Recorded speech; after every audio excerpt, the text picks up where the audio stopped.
Zach, this week in the baseball preview, doing the batting order. All right, so we've covered the outfield, we've covered the infield. Next week we'll cover catchers, pitchers. Really looking forward to having Demui on. Zach, I mean, again, I just have to give him a little promo. You got to go follow Zach. You say the name. You always get it. 60 foot 6 inch LSU pod. There you go. Go follow him. He's at the scrimmages. He's watching the games. Yes, definitely. He's giving you insight. Little tidbit tonight from Demui, Zach.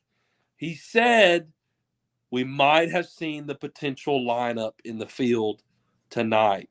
All of the usual suspects that you would expect. The three positions, he said, the three positions. Catcher second and another outfield position. And the other outfield, they had Paxton Kling in right. They had Jack Merrifield at second. Mm-hmm. And they had Milazzo behind the dish. Potential starting lineup was out there tonight. So go check out Demui's Twitter for some information like that. So, Zach, batting order. What are we thinking in terms of how he's going to put a loaded batting order like this year together? How's it going to play out? Dude, I'm honestly having a struggle with this. I think honestly, like 5 through 8, I'm gonna need some help with, because I think the catcher, whoever the catcher is, will probably be sitting at the 9 hole. Maybe you put them at the 8 or the 7 hole and try to get somebody better in the 9 hole to flip over the rotation. But we're going to see. I have contemplated whether or not I want to see Dylan Cruz lead off. I'm having trouble because you really love what Dylan can do, behind the plate. Obviously he can go yard. Obviously he is a, just phenomenal hitter. So, do you want him somewhere in the 3 or the 4 hole, or do you want him at leadoff? Ultimately, what I've decided is, it's going to be his last year. I think he needs to hit in the 3 or the 4 hole. I think you lead off with somebody like Josh Pearson. I think Josh Pearson would be a good leadoff spot. Then you go to second. Somebody like Trey Morgan, maybe Jordan Thompson, maybe. I have a feeling Jordan Thompson will be more later down in the lineup, probably like 5, 6, 7. Obviously, I think the DH, whoever the DH is, I think it's going to be. If the DH is Braden Jobert, Paul Skeens, they're going to hit in the 4 or the 3 hole. So other than that, Reagan, I honestly do need your help. Okay. Because I honestly don't really know. So why don't you give me your lineup, and then maybe I will, based off your lineup, I'll either say, yeah, I agree with that, or I can see this going this way. So I'm really kind of going a different direction. Okay. I got Dylan Cruz leadoff. Hey, like I said, either way, I'm having a hard time deciding. I have got Dylan Cruz as the leadoff just solely because, number one, he can get on base, or number two, he can open your game up, with a score immediately. We know he can go yard at any moment. Dylan Cruz is my leadoff guy because he can start your game with giving you the lead, or at least getting on base. I think he is an amazing leadoff hitter. Now, if we didn't have some guys like last year, I liked Dylan Cruz as the leadoff, but not as much last year. This year, with the power we have and the batting order that we're going to have this year, put Dylan Cruz at 1. I got Trey Morgan 2. I agree with you there. 100%. I got Trey Morgan 2. Dylan Cruz can lead your game off with a home run, and then Trey Morgan can come right behind him and slap an opposite field base hit, because I think he hits opposite field more than he does pull. And then you're sitting at 1 and 3 at first and third, no outs. Exactly. So I got Trey Morgan 2. Who's the 3 spot? I think Tommy White is going to be in the 3 or 4 spot as well. That my question is, because the DH is going to change this year. I don't think we're going to have a very consistent. Well, I think we will have a consistent DH, but I think it's going to be a few different guys like Joe Air, Paul Skeens, Peloso, maybe Gavin Dugas. A little bit. Maybe Gavin Dugas gets in there a little bit. If it's Paul Skeens, I'm going cleanup. If it's if it's Paul Skeens, I'm putting him. Oh man, I told you, bro. Paul Skeens, I'm going 4. Yeah, I would too. Going 3. So we got Dylan Cruz, Trey Morgan, Tommy White, Paul Skeens. If it's Joe Bear, I'm going to go Joe Bear 4, I'd put Joe Bear at 4 too. Joe Bear. Yeah, let's just go Tommy White 3. I think Tommy White's a 3-hole hitter. I'm okay with that. So, I mean, literally, DH is going to be. I think DH you put in the cleanup spot. Yeah. Okay. Yeah. I can. Now, if it's Beloso, then maybe I go somewhere different. Okay. Right now, I'll say our DH, probably mostly Paul Skeens, Joe Bear. I'm going to go 4, Tommy White 3. 5, I'm going Josh Pearson. I like what Josh Pearson does. I think he keeps the batting lineup moving. I'm good with that. I think maybe Josh Pearson gets a look at leadoff if Dylan does not. I could also see Josh in the 3-hole. I would consider also putting Josh down like low 7, just to have someone to keep the lineup moving, which I think this lineup can keep moving. It'll keep moving. So I got Josh Pearson batting 5th. I think Paxton Kling is going to be our second baseman. So I have him. You mean our right fielder or our other outfielder? Paxton. You said Paxton Kling. Oh, Paxton Kling. I think Paxton Kling is going to be our other outfielder, whether it's left or right. I think he's going to be. Let's see. I got Josh in the 5th, right? I think Paxton, you're 6. Where am I? Jordan Thompson at 7.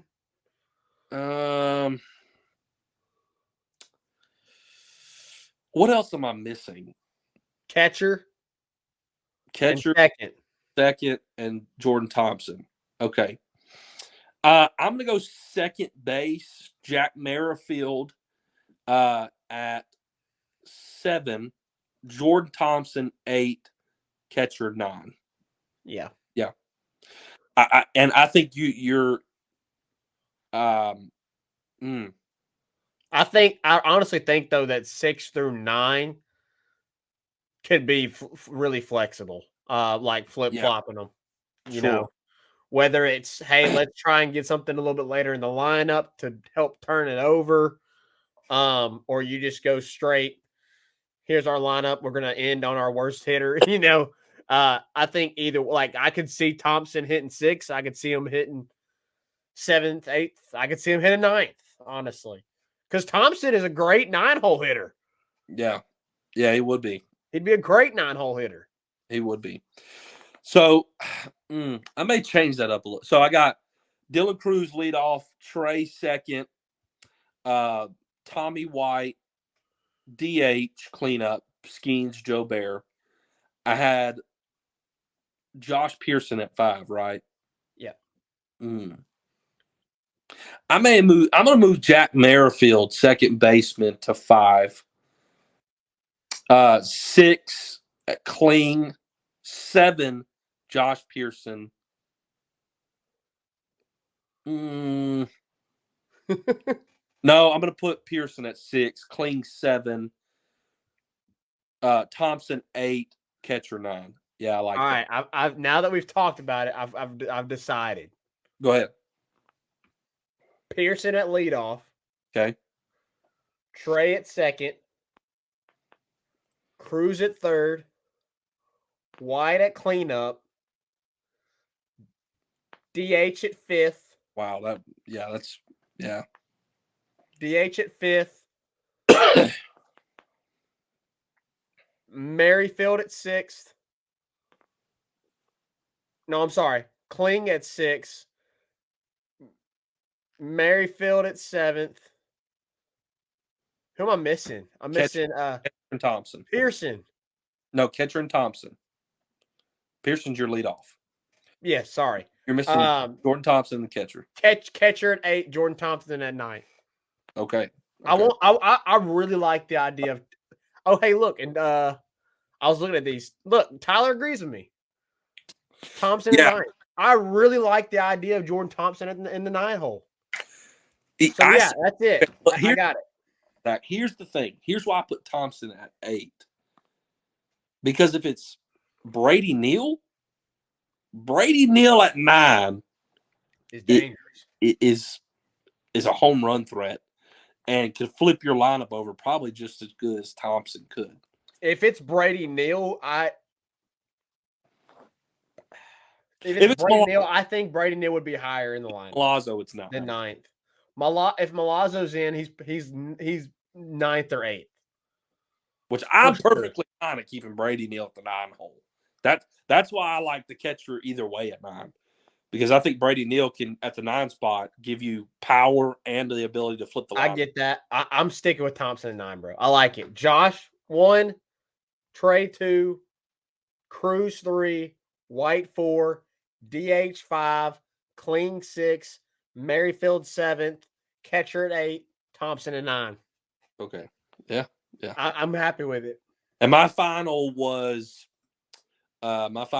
Cruz, Morgan, White, DH, Skeens or Joe Bear. I had Merrifield 5, Pearson 6. I had Kling 7, Thompson 8, catcher 9. Yeah. There's our predictions. Honestly, Zach, I don't care if I'm right or wrong. Yeah, like, it's dangerous. Is very flexible, and you can go a lot of different ways with this lineup. I mean, you really can.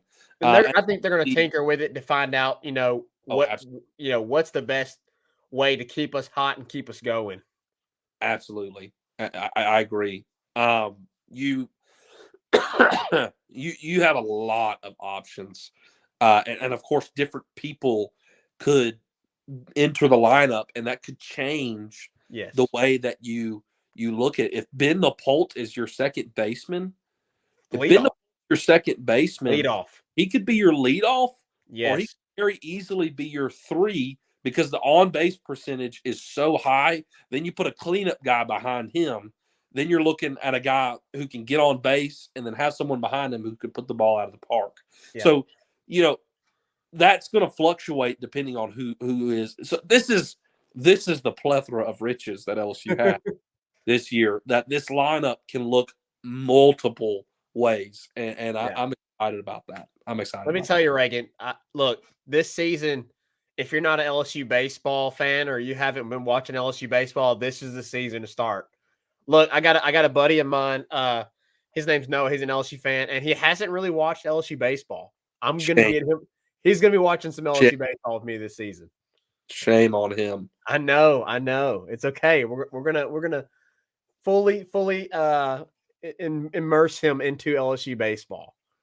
Yeah, absolutely. So before we end, I do got to ask this. So we've talked about lineup, but in regards to the lineup, what do you want to see out of this lineup this year?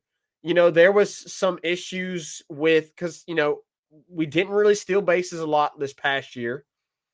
We didn't bunt a whole lot this past year. I mean, this is a very, like it was last year, it looks to be a very gorilla ball type lineup. Do you want to see that kind of be more complex this year? I always hated when Paul Maneri would play the small ball because I feel like there's a place for it, but I feel like Maneri overplayed small ball sometimes, so I kind of got sick of it every now and then. So I'm okay with how we've been playing it lately.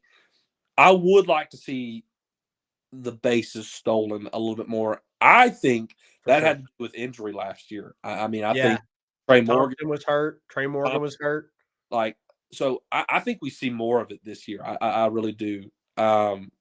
So, but I do want to see more stealing. In terms of bunting, I'm okay with, like, if you got a guy second base, No outs. bunt him. Sacrifice him over. I'm fine with that. Especially if you got like a speedy guy up to the plate, sure, go for it. But anyway, in terms of bunting, I don't care, but stealing, I do want to see a little bit more of. But I do want to see consistent bottom half production. I want to see bottom half production. Yeah. So, question: does this LSU team break the 1997 home run record? What is the record again? Remind me of it. It's 100 Oh and gosh, now you put me on the spot. it's 184, or is that way too much? Hold on, I'm looking at it now. It's 100. It's a large number. Somebody may know. If y'all know, throw it in the Put it in comments. the comments. This is a shame that we don't know this off the top of our head. 188 home runs. Oh man, I was 4 off. I said 184. 188. 188. Yes. I'm And gonna say, you play how many games in the regular season? 42. woo, Isn't it 42 games in the regular season? I believe so. 188 divided by 42. We're doing math tonight. Oh my gosh. I don't think it's happening. That is average 188 home runs. Are you see that is averaging almost 4.5 home runs a game. 1997, there were some dogs. There's some dogs out there. Yeah, I'm gonna say no. I'm gonna say no. All right. Yeah, that's gonna be really tough. That's averaging 4.5 home runs a game. That seems almost impossible. Yeah, I don't know. I would love to say we have the potential, but I don't foresee that happening. I just don't. So Hey, it was worth the question. well, there's our lineup, our lineup predictions. Again, I think both of us would agree that this is flexible and we could see it in many different ways.